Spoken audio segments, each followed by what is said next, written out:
నిర్లక్ష్యం, అంతులేని నిర్లక్ష్యం. బళ్ళో బాంబులు వదిలేసేంత నిర్లక్ష్యం. అదృష్టవశాత్తు గాయాలతో పోయింది, కానీ కొంచెం తేడా జరిగితే స్కూల్ బిల్డింగ్ మొత్తం కూలిపోయి ఉండేది. చదువుకోవటానికి వచ్చిన పిల్లల ప్రాణాలు గాల్లో కలిసిపోయేవి. మరో పెను విషాద వార్త వినాల్సి వచ్చేది. కరీంనగర్ జిల్లాలో గవర్నమెంట్ స్కూల్లో జిలిటన్ స్టిక్స్ పేలిన ఘటన కలకలం రేపుతోంది. వందల మంది విద్యార్థులు, పదుల సంఖ్యలో ఉపాధ్యాయులు అంతా ఎవరి పనుల్లో వారు ఉన్నారు. సీరియస్ గా క్లాసులు జరుగుతున్నాయి. ఉన్నట్టుండి ఒక్కసారిగా భారీ పేలుడు. స్కూల్ బిల్డింగ్ మీద ఎవరో బాంబులేసినంత భయంకరమైన శబ్దం. కూలిపోతుందేమోనన్నంతగా వణికిపోయిన భవనం. క్షణాల్లో అంతా తేరుకుని బయటికి పరుగులు తీసి చూస్తే ఇది సీన్.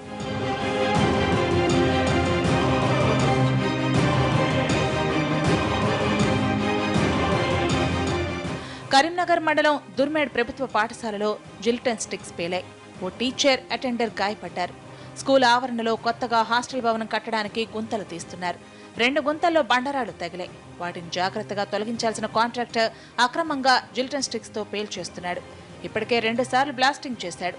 ఇంకా రాయి మిగిలి ఉండటంతో కొన్ని జిలిటన్ స్టిక్స్ ను బాత్రూమ్ పక్కన గడ్డి కింద దాచాడు. విషయం తెలియని టీచర్ సంగీత, అటెండర్ సాయంతో ఆ పరిసరాల్లో గడ్డి, పిచ్చి మొక్కల్ని తొలగిస్తున్నారు. పక్కనే ప్రమాదం పొంచి ఉందని తెలియని ఇద్దరు పోగైన చెత్తను ఆ జిలిటన్ స్టిక్స్ మీదే వేసి నిప్పు పెట్టారు. అంతే, పేలుడు శబ్దంతో స్కూల్ బిల్డింగ్ దద్దరిల్లింది. ఇద్దరికీ గాయాలయ్యాయి. ఈరోజు చెత్త కాల్వేయడానికి ఆయమ్మని పంపించినాం సార్. ఆయమ్మని పంపిస్తే ఆయమ్మతోటి ఒక టీచర్ కూడా వచ్చిండ్రు, కొంచెం ఏ ఏరియా ఎట్లా క్లీన్ చేయాలో చూపించడానికి. మేము చెత్త తీసుకెళ్ళి ఒక ఏరియాలో వేసినాం. వేసి ఒక పేపర్ అయితే మంచిగా అనుకుంటుందని కాలబెట్టించాం, అంటే నిప్పంటించింది. నిప్పంటించగానే వెంటనే బ్లాస్ట్ అయింది. పిల్లలు ఉన్న టైంలో కూడా వాళ్ళ మీద పడే అవకాశం ఉంది కాబట్టి ఎట్టి పరిస్థితుల్లో బ్లాస్టింగ్ పెట్టొద్దని చెప్తున్నాం. వాళ్ళు కూడా డ్రిల్లింగ్ మిషన్ తోటే చేస్తామని నిన్నటి వరకు మాకు చెప్పిండ్రు. ఇక ఈరోజు ఏం జరిగింది అది ఇక ఇదంతా ఇప్పుడు జరిగిన తర్వాత స్కూల్లో వచ్చినాక ఇట్లా జరిగింది. రోజు పిల్లలు తిరిగే చోట, అది బాత్రూంల పక్కన ఇలాంటి పేలుడు పదార్థాలను నిర్లక్ష్యంగా వదిలేయడంపై ఆగ్రహం వ్యక్తం చేస్తున్నారు తల్లిదండ్రులు. అసలు స్కూల్ భవనాల దగ్గర పేలుళ్లే నిషేధం. ఆ నిబంధనలు కూడా పట్టించుకొని కాంట్రాక్టర్ని బ్లాక్ లిస్టులో పెట్టమని డిమాండ్ చేస్తున్నారు గ్రామస్తులు.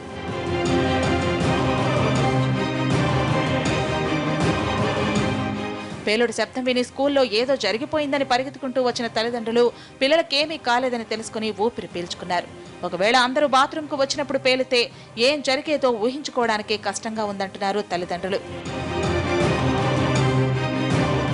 అసలే జిలిటన్ స్టిక్స్ తో పేల్చడంపై నిషేధం, ఆ పైన ఇలా నిర్లక్ష్యంగా వదిలేయడం, దీంతో కాంట్రాక్టర్ మీద క్రిమినల్ కేసు నమోదు చేశారు పోలీసులు.